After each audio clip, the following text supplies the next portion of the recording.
and welcome to The Book Was Better, where we're fixing today's movies one book at a time. So who doesn't like a good Disney film? The animation, the timeless stories, the fun characters, and hell, even though they're for kids, sometimes the action is pretty intense. Personally, I've always been a fan of Aladdin, and you can see my thoughts on it right here. But every now and then, Disney screws up, and I'm not just talking about the insipid, repetitive tripe that is the It's a Small World ride. It's a small world after all. No, anything but that. No, today we're looking at a different mistake. The Black Cauldron. Perhaps the result of too ambitious a project for Disney at the time, or maybe too many cooks in the kitchen. The Black Cauldron was mired with poor creative choices, last-minute editing that removed over 12 minutes of footage from the final product, and scenes so graphic that it's hard to believe someone tried to put this in a kids' movie. These scenes include having a zombie slitting a man's throat, seeing an evil henchman dissolve in mist like it was acid, and having the underaged Princess Eloise dress get torn and having her humiliated with partial nudity. Yeah, really. I mean, damn! Disney does some dark shit every now and then, but this was pushing it! It was no wonder that parents pulled their crying kids out of test screening. The movie came out in 1985, even though Disney bought the movie rights in 1973. It took 12 years, 2 major storyboard edits, $44 million in production costs, and 34 miles of film stock before the movie finally came out. And when it did, people were severely disappointed. Poor characters, awkward attempts at very early CGI, and questionable choices, especially in regards to Gurgi, were all noted issues with the film.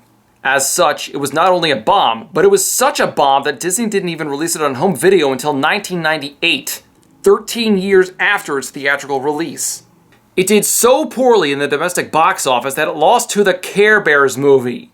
Wow, that is bad. The Chronicles of Prydain series that the movie is based on is rather celebrated, having been nominated for a few Newbery Awards, with the 5th in the series actually winning one. The movie took elements predominantly from the first 2 books, The Book of Three and The Black Cauldron.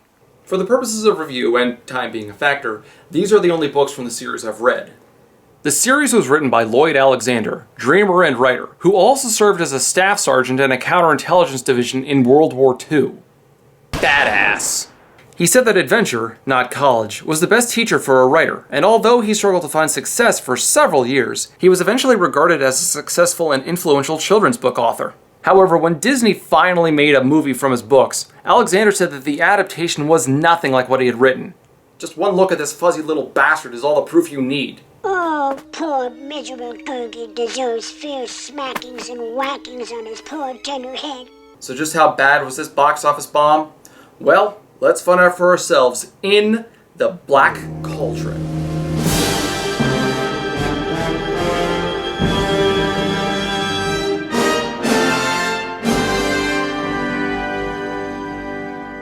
So we open to some exposition about the dreaded Black Cauldron itself. Legend has it, in the mystic land of Prydain, there was once a king so cruel and so evil that even the gods feared him. There his demonic spirit was captured in the form of a great black cauldron. So they turned the Lich King into a pot? I don't know, I think I'm sticking with this theory. The Black Cauldron is used to raise an undead army that adds to their numbers with each enemy they kill in an attempt to take over the world. Does anyone else want to subscribe to the theory that maybe this old king is actually Ner'zhul? Anyone? The story picks up on an old farm in the kingdom of Prydain. The wizard Dalben is pacing, convinced that something is wrong in the world. The Horned King, that black-hearted devil. What's he waiting for? This cat, I know you want your breakfast, but just now thinking is more important. You must be new to this whole cat-owning thing, huh? Of course, this is leading up to the reveal of our main character, Taran, a young man wishing for more out of life. So, yeah, he's your traditional Disney princess. I want much more than this provincial life. Oh, Dalben, I was just thinking, what if the war's over and I never had a chance to fight? And a good thing, too. War isn't a game. People get hurt. But I'm not afraid. Ouch! All very smart. Taran works on Dalbin's farm as an assistant pig keeper, and his most important task is looking out for Henwen, who really is a super pig. Plus, she actually does something. Take that, Wilbur! But how special is she? What can she do? Well, if you dip her head in water, she can see the future. Well, that's an odd thing to exist. This all comes about because Henwen freaks out after Taran tries to give her a bath. Helen, what's going on? I don't know. There's something wrong with Henry. What? Oh, quickly, Dad. Bring her inside. What's that for? Put Henwen down. I never use her powers unless I have to. You're using them now just to sate your curiosity. It turns out that the movie's villain, the Horned King, is searching for the Black Cauldron to raise his army with, and Henwen is the key to discovering where it's hidden. So, Dalbin tells Taran to take Henwen to a cabin deep in the forest to hide. But Taran has a very active imagination and dreams of becoming a hero. How long until he loses Henwen? Thank you. Thank you. Thank you all. But without the help of my pig Henwen here, Henwen? Where are you? Henwen? Henwen disappeared deeper into the forest, and this is where the movie goes from dull to excruciating. Come on out. Here's a lovely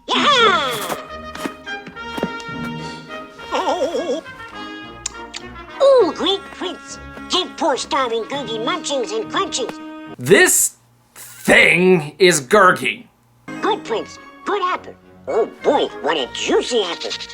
He's like the abandoned love child of Chewbacca and Golem.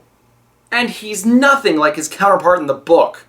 This is Gurgi, or a closer representation of him. But turning the Beastman into this abortion of a mascot character isn't the only thing they've done. Just listen to that fucking voice! Oh, poor miserable Gurgi deserves fierce smackings and whackings on his poor tender head. You got that right. His voice is so grating, so irritating, so goddamn annoying that it makes me want to put on the greatest hits of Justin Bieber to act as a palate cleanser. And this scene of the stolen apple goes on way, way too long. Give it back. I warn you. Come on.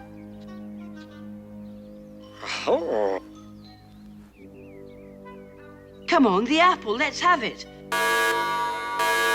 Taran finds Henwen, but by then it's too late. She's being attacked by a pair of Gwythons, which were described as birds in the books, but Disney decided to make them dragons for some reason.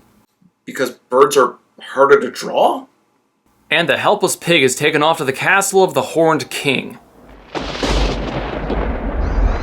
Huh. Kinda looks like my boss's office. Inside the hall of the Horned King, we see his knights and warriors, a collection of hardened criminals and cutthroat villains, an army of... Going somewhere, Creeper?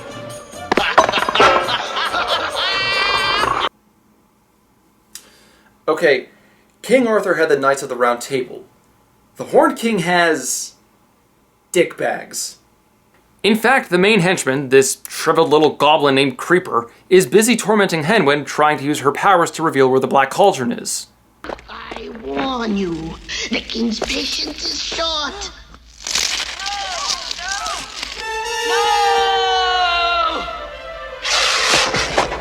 Could that scream have any less life in it?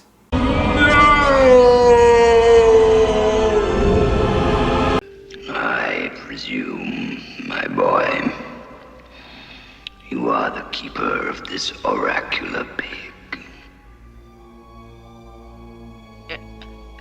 Yes, sir.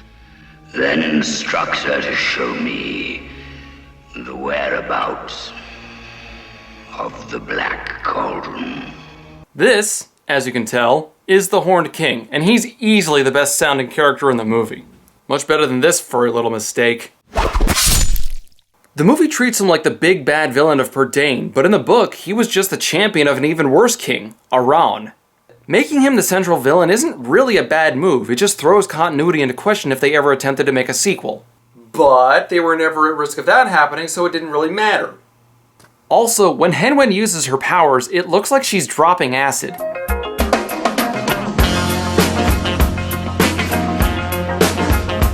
Taran and Henwen don't reveal the location of the Black Cauldron and attempt an escape. Swim, Hen! Swim! Oh man, that pig has got to be tripping balls right now.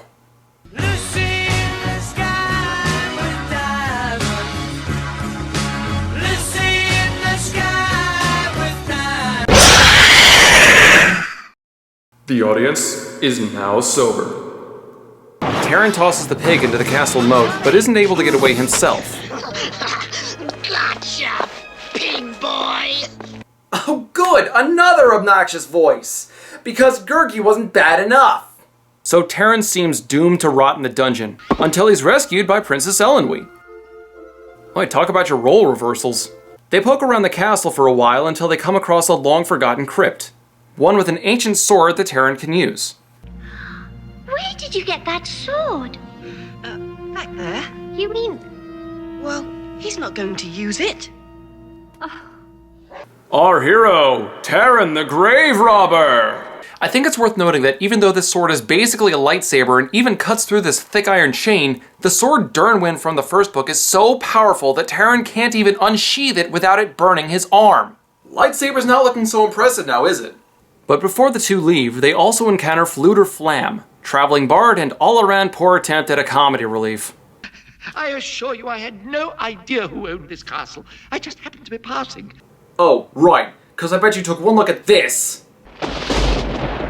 and thought this was the perfect place for a leisurely stroll. And I'm going to say this now just because it always seems to come up in the comments section when the movie changes someone's hair color. In the book, Fluter had blonde hair, but here in the movie he has gray. This is wrong. Because reasons. Although it does seem to indicate that he's much older in the movie. But there is something I really like about him. He gives us a great example of show don't tell. Here, watch this scene. I'm Fluter Flam, minstrel of minstrels, balladeer to the grandest cox in all the land. And well, you've forgotten. I have sung in some of the finest courts. Well, I'm only waiting for an invitation. Oh, shush. This is something carried over from the book. Every time our bard here lies, a harp string snaps. The audience and characters on screen know what's going on, and no one has to spell it out. This writing technique is already uncommon enough as it is, so to see it in a movie that's done so much wrong already is enough to give you whiplash. Despite some close calls, the group is finally able to get away. So now we have a warrior, of sorts, a bard, an aristocrat, and fucking Gurgi returns to join the group. Master? Does this strike anyone else as a bunch of kids playing D&D for the first time? What does a girl know about swords anyway? Girl? Girl? If it weren't for this girl, you would still be in the Horned King's dungeon. You know, Princess Elenwe, Taran. Elenwe also looks like the only person who's not disgusted to see Gurgi here.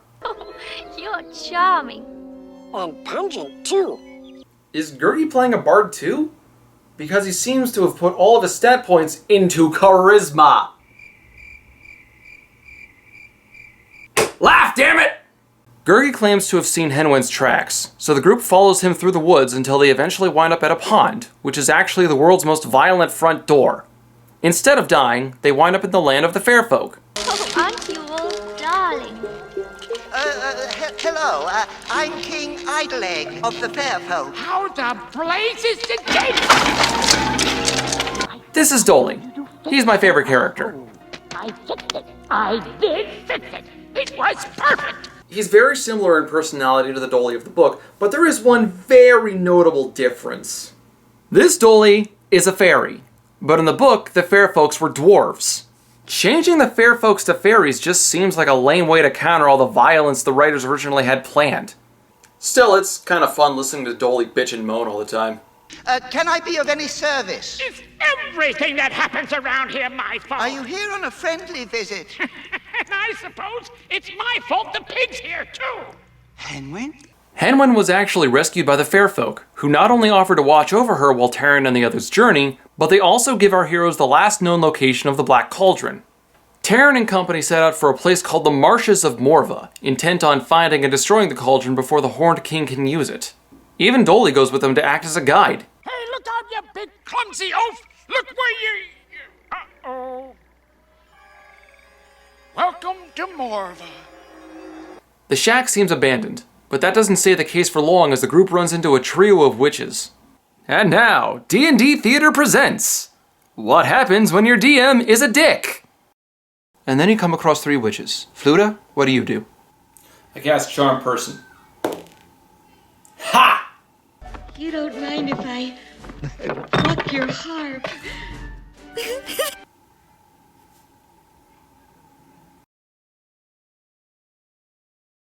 You love-struck witch! Where is he? Where'd he go? Best day ever! The witches actually own the Black Cauldron, but aren't really interested in giving it away. Perhaps I might interest you in something else? A kettle, a cookpot, a skillet, a teapot, a bucket, a jar, a platter. I don't believe it. Fuck your pottery! After the sword takes out its aggression on the cookware, the lead witch is impressed and changes her mind about trading and says that our heroes can have the cauldron for Terran's sword. Yes. I offer my dearest possession. That I found yesterday in a crypt. The trade works and the witch's hut vanishes, revealing the ancient, evil, almighty Black Cauldron that our heroes can't move, damage, or destroy. The deal upsets Dolly so much that he transports himself straight to the last 20 seconds of the movie. God, how many internet critics would wish for that superpower? What a bunch of blundering misfits! Things just never work out when you're dealing with people! You can go back to feeding pigs! I've had it! Goodbye! Well, that was rude. But it doesn't take long for the Horned King's soldiers to find and surround them. And Gurgi runs away yet again. I feel like I wasted a joke for not using a counting gag for the number of times Gurgi runs away. Trouble! Goodbye! In fact, I've been delaying this long enough. Let's talk about Gurgi. Gurgi was probably the worst change they made in this adaptation. In the book, he was actually kind of a badass. Yeah, he was afraid for a lot of the story, but he faced his fears and overcame. He fought 2 dwarves, members of a warrior race, mind you, at the same time, and walked into a room tossing both of them around. He single-handedly attacked a warrior king after all of his friends had been tossed around like rag dolls. True, he got his ass kicked, but he was awesome for doing it. Not only could this furry little bastard not take anyone in a fight, not even these little pixies, but he runs away from conflict no less than 3 times throughout the movie. As obnoxious as his voice is, it's not the worst quality I find in the movie's version of Gurgi. But all that builds to a head when we reach the climax of the movie. The Horned King activates the cauldron and begins raising an army, promising to throw the remaining 3 heroes in. Eventually. However, Gurgi finally shows up to do something. He unties everyone, but then Terran steps up to stop the cauldron. Unlike in the book, there's no way to destroy the cauldron for good, and the reason why will reveal itself later. But a person can throw themselves inside the cauldron to negate everything the evil pot has done. There's just one catch. A living being must climb into it of his own free will. Gurgi is bold and brave. He will climb into the evil cauldron. However, the poor duckling will never climb out alive. Yikes! And finally, Gurgi does something selfless. Terran has many friends. Gurgi has no friends. Gurgi! No! Don't jump! Wait! No! No!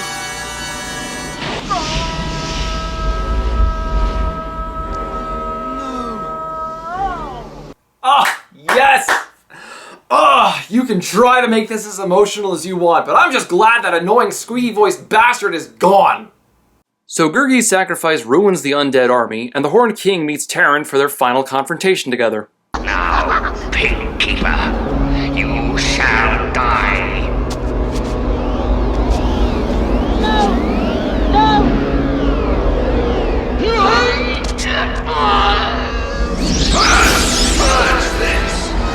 Yeah, Terran's final blow is a gentle nudge. How thrilling. The Black Cauldron just pulls the Horned King inside itself. In fact, our brave hero barely does anything. In the books, everyone was always turning to Taran to make a decision, so even if he wasn't the one to make the final blow, you got to see Taran grow and develop as a character, which made him important. In the movie, he makes the occasional decision, but several things happen by accident, coincidence, or he's pushed along by someone else. And the writers didn't know how to properly frame the weight of his decisions, so a lot of his choices seem like the obvious call. Of course they should escape the Horned King's castle. Of course they should find and destroy the Black Cauldron. But this version of Taran doesn't grow from the weight of his decisions. He's just a kid going on an adventure. Besides, in the book, he made for a good role model for kids through his perseverance and developed leadership skills. But can you really say the same for this guy? So the Horned King is killed and the erupting pot destroys the castle. Just the way a proper final boss fight should end. However, we're not quite done yet. See, unlike in the book, the Black Cauldron isn't destroyed when someone sacrifices themselves to it, so that means the witches get to come back and offer a trade for the Cauldron's return. They first offer Taran his sword back, but like a dumbass, he declines it in exchange for Gurgi's life. Dear. It's not possible. Just as I thought, ladies. You've got no real power. Admit it. Admit it. Jackass? They turned you into a frog and back. I wouldn't go and provoke them like that. So, Gurgi is brought back to life, taking away any worth or meaning to his sacrifice, and our heroes march off together. You did well, my boy. Yep.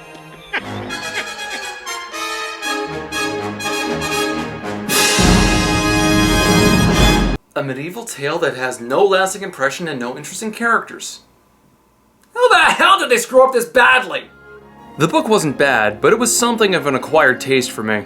The writing style started out amateurish, and the dialogue was prolonged and awkward, but there was a clear improvement the more I read. So much so that by the second book, I was actually excited to see where it would go next. And the characters really grow on you. Plus, as kids' books, they have several good lessons to teach, like the importance of facing your fears and how it's okay to make mistakes. I look forward to reading the rest of the series. The first 2 books of the Chronicles of Prydain get a collective 4 out of 5. Now, the movie was an interesting mess. From a technical perspective, it's fine for the most part. The music is great, and the animation and character designs are good, save for some of the awkward early CGI and a number of continuity errors. However, the characters have little to offer and the story doesn't really entertain. This might have been different if they included Prince Gwydion and tried to match Taran's growth from the books. Then again, their initial attempt was to take a kid's book and make it measurably more graphic, which did drive a lot of people away. I wouldn't say this movie is so bad it's good, though it seems to have attracted a cult following, kind of like what The Room or Birdemic did. If you're a fan, you certainly could do a lot worse than this. Personally, I wasn't crazy about it and I doubt I'll come back to this one. As a movie, The Black Cauldron gets a 2 out of 5. Now this didn't do so well as an adaptation. Combining the first 2 books was ambitious, and with better structure, they really could have had something. But the characters had none of their charm, and what they did with Gurgi was borderline unforgivable. Plus, reading up on the history of the movie, there seemed to be a lot of contention as to who the target audience was. Was it for kids? Then why have all the violence that they originally planned? Was it for an older audience? Then why mellow out the characters and turn Gurgi into a mascot? This project seemed doomed from the start. As an adaptation, it gets a 2 out of 5. A simple read, but enjoyable nonetheless. I'll likely return to the world of Prydain someday, but for now, there's a lot of work to do for the next episode. It's the return of the big blockbuster bastardization. And you guys had better bring plenty of water, because we're heading to one hell of a desert. Oh yes, the spice must flow. The spice must flow.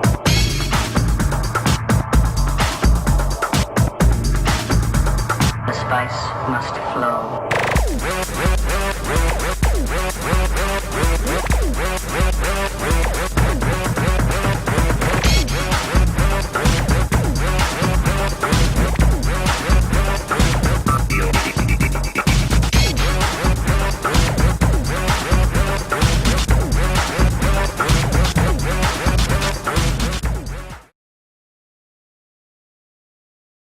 Almost.